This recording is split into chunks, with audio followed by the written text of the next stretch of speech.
প্রথম ব্লগে বলেছিলাম যে কোথায় যাচ্ছি সত্যি জানি না, কিন্তু যেতে যেতে ডিসাইড করলাম যে না, কোনো একটা টেম্পলে যাওয়া যাক। তো এই যেতে যেতে প্রায় সন্ধে হয়ে গেছে, তাই একটা হোটেল নিয়ে স্টে করতে হলো। কিছু করার নেই, কারণ আগে থাকার মতো কোনো ব্যবস্থা নেই, কোনো কিছু নেই। কারে থাকা খুব চাপ, মশার কামড় আছে, আর পুরো রাস্তা জঙ্গলই জঙ্গল। তো এত রিস্ক নিতে চাইনি, তাই একটা হোটেল নিয়ে স্টে করেছিলাম। আর এরপরে 40 কিলোমিটার পরে সে টেম্পল।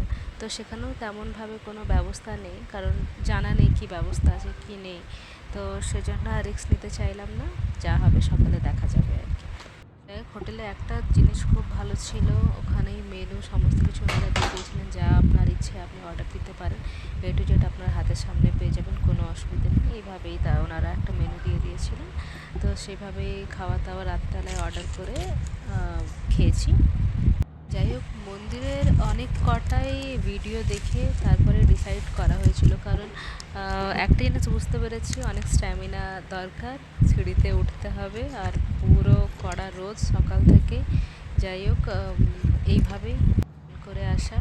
আর উপরন্তু একটা জিনিস সুবিধে কি, অন্যান্য টাইমের মতো এই সময় রাশটা একটু কম হবে, কারণ গরমের জন্য অনেক মানুষই বেরোবে না।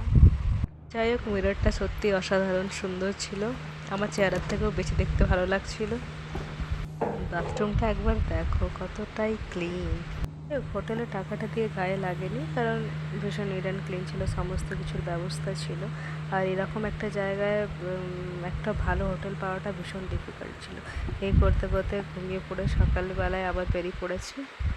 সেই একই রাস্তা, পাহাড় পর্বত চারিদিকে যেতে যেতে সকালে খুব খিদে পেয়ে গিয়েছিল। এই যে খেয়ে নিয়েছি ধোসা, চাটনি, সঙ্গে একটা আলুর তরকারি ছিল, বেশ খুব ভালো ছিল। আর প্রাইস ছিল 30 টাকা মাত্র, সে আবার দুটো ধোসা, মানে কতটাই সস্তা, তাই না? প্রায় মন্দির পৌঁছে গেছি এখন।